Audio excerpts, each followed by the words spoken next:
नमस्कार फ्रेंड, मेरा नाम है आकाश और आपका बहुत बहुत स्वागत है हमारे YouTube चैनल एस सीकर्स पे।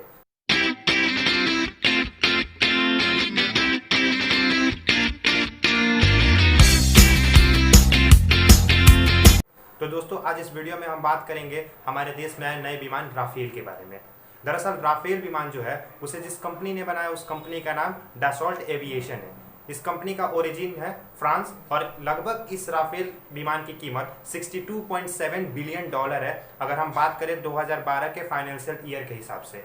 दोस्तों, इस विमान के सबसे बड़ा खासियत है इसका रेंज, इसका स्पीड। अगर इसकी स्पीड की हम बात करें तो इसका स्पीड लगभग 3790 किलोमीटर पर आवर है और इसका रेंज 3700 किलोमीटर है। बात करें राफेल की वेट की तो वेट लगभग इसका 9979 केजी है।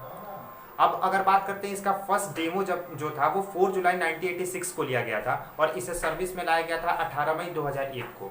अगर इंडिया की बात करें तो इंडिया अभी राफेल विमान का यूज करना शुरू किया है और इससे पहले इंडिया से पहले फ्रांस एक ऐसा कंट्री है, क्योंकि फ्रांस तो ओरिजिन ही है डसॉल्ट एविएशन का, तो वहाँ से फ्रांस के जो फोर्सेस है वो इसका यूज करते थे। फ्रांस के अलावा अगर हम बात करें किसी दूसरे कंट्री के जो राफेल जहाज का यूज करता है तो वो है कतर के फोर्सेस जो है वो यूज करते हैं राफेल को, और इजिप्ट के फोर्सेस जो है वो राफेल को यूज करते हैं। और इन तीनों देश के बाद अब इंडिया का भी नंबर इसमें ऐड हो गया है और इंडिया भी राफेल विमान का यूज करना शुरू कर देगा। दोस्तों, अब बात करते हैं कुछ स्पेसिफिकेशन के बारे में। अगर राफेल की तो सबसे बड़ा स्पेसिफिकेशन अगर राफेल का है वो है मिड एयर रिफ्यूलिंग, यानी अब जो विमान आया है राफेल जो विमान आया है इसमें मिड एयर रिफ्यूलिंग हो सकता है। कहने का मतलब ये है कि बाय द वे अगर किसी राफेल विमान का उड़ने के बीच में ही अगर उसका फ्यूल खत्म हो जाता है तो दूसरे विमान के हेल्प से बाय द हेल्प ऑफ नोजर, जो कि आप इस वीडियो में देख पाएंगे, बाय द हेल्प ऑफ नोजर जो मिड एयर रिफ्यूलिंग हो सकता है राफेल विमान के अंदर।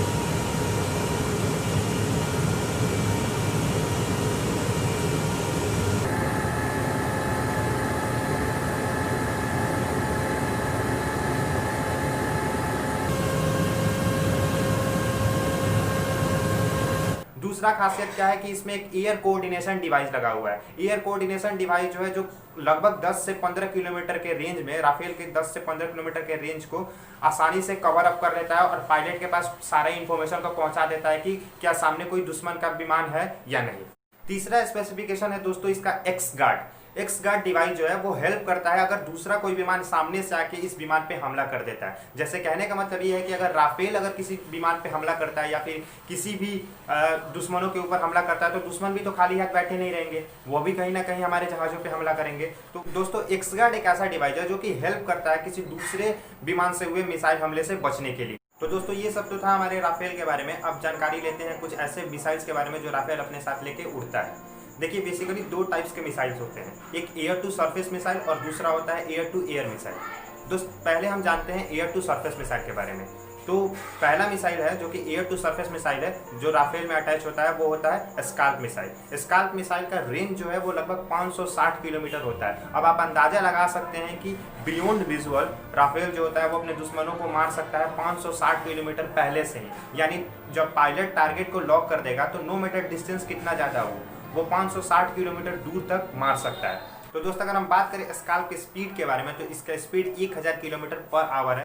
और इस मिसाइल की एक और खासियत है कि ये डीप क्रूजर मिसाइल है। अब डीप क्रूजर क्या होता है? देखो, डीप मतलब होता है नीचे की तरफ जाना, क्रूजर मतलब होता है फिर उसके बाद आगे की तरफ बढ़ना। यानी डीप क्रूजर मिसाइल कहने का मतलब कि ये जितने भी स्काल्प है या फिर इसके जैसा हैमर मिसाइल है जिसके बारे में हम आगे जानेंगे, तो स्काल्प मिसाइल क्या होता है कि जब इसको राफेल से निकाला जाता है, जब टारगेट लॉक करके इसको लॉन्च किया जाता है तो ये पहले डीप यानी नीचे की तरफ जाता है, और नीचे की तरफ जाते यानी बेसिकली जो पहाड़ी इलाका होते हैं जहाँ पे रडार जो होता है वो कटते रहता है, तो कोई दुश्मन का जो प्लेन हो वो इसको रडार में अपने पकड़ ना ले। इसके बाद से क्या होता है कि ये पहले डीप चला जाता है और डीप जाने के बाद से जो दुश्मन के जहाज होते हैं इसके रडार को अच्छे से समझ नहीं पाते हैं और फिर ये आसानी से क्रूज करके दुश्मनों के ऊपर हमला कर देता है। तो ये सबसे बड़ी खासियत है स्काल्प मिसाइल के बारे में। अगर दूसरे हम एयर टू सरफेस मिसाइल के बारे में बात करें तो उसका नाम है हैमर मिसाइल जो होता है वो बेसिकली इसका छोटा भाई है।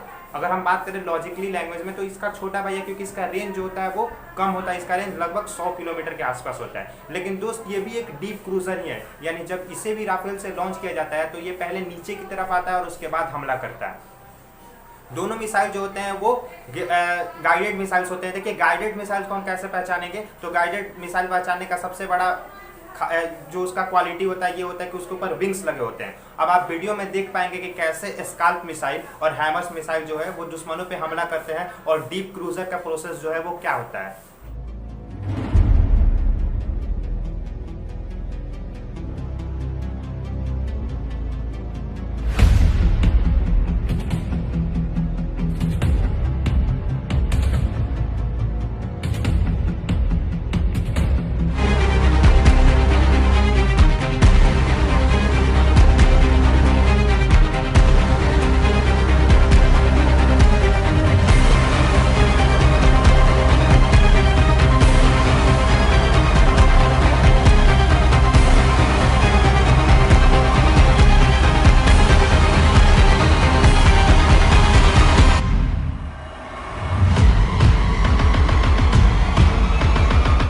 स्काल्प मिसाइल में कुछ जैसे अलग अलग क्वालिटीज है, ठीक वैसे हैमर मिसाइल में भी कुछ क्वालिटीज है। जैसे अगर हम हैमर मिसाइल के आगे देखेंगे तो एक ऑटोमेटिक सीकर लगा हुआ रहता है। इसका कहने का मतलब ये है कि जब टारगेट लॉक करने के बाद इसको लॉन्च कर दिया जाता है तो फिर इसको जब पायलट गाइड करे या नहीं करे ये खुद को ऑटोमेटिकली गाइड कर लेता है और फिर ये आसानी से टारगेट को जाके ध्वस्त कर देता है।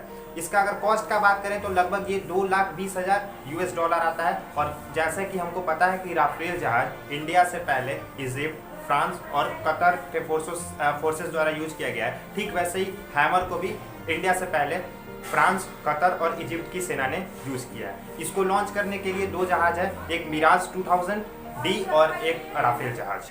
जैसे अब हम लोग ने जान लिया एयर टू सरफेस मिसाइल के बारे में, अब हम जानते हैं एयर टू एयर मिसाइल के बारे में। यानी कहने का मतलब ये है कि मान लीजिए अगर राफेल जहाज किसी दुश्मनों पे हमला करता है तो जरूरी तो नहीं है कि जो हमलेवार होंगे, जो दुश्मन होंगे वो सिर्फ सरफेस से ही हमला करेंगे। हो सकता है कि जब ये राफेल लेके जा रहे हैं तो सामने से भी कोई दूसरी जहाज आके हमला कर दे, तो उसके लिए राफेल के पास क्या होनी चाहिए, एयर टू एयर मिसाइल होनी चाहिए। तो एयर टू एयर मिसाइल भी राफेल के पास होता है और वो होता है 2, एक होता है मेटियोर मिसाइल और एक होता है माइका मिसाइल। हम एक एक करके जानेंगे दोनों के बारे में। सबसे पहले जानते हैं मेटियोर के बारे में। तो देखिए मेटियोर मिसाइल जो है वो एयर टू एयर मिसाइल है और इसका रेंज लगभग 100 किलोमीटर होता है, यानी बियॉन्ड विजुअल। दोस्तों जो मेटियोर मिसाइल है वो बियॉन्ड विजुअल मार सकता है, यानी एयर टू एयर भी वो 100 किलोमीटर के रेंज में मार सकता है। वैसे दुश्मन विमान जिसको हम देख भी नहीं सकते, इसको वो बिना देखे सिर्फ टारगेट लॉक करने के बाद मार सकता है।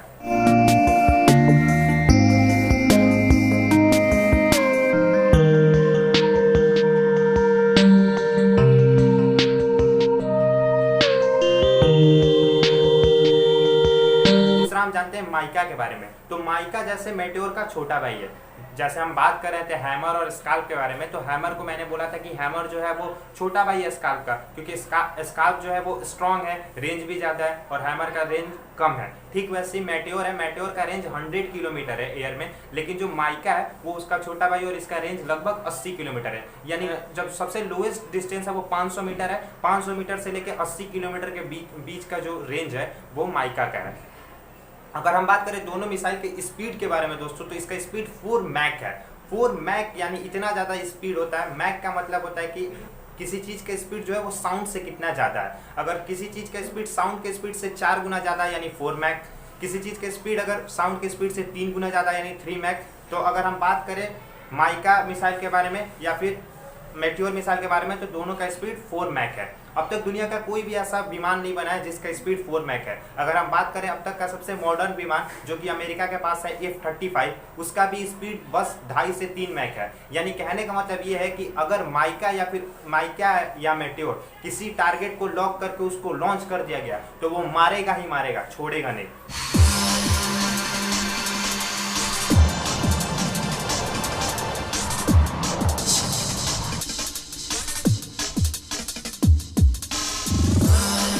Il est parti.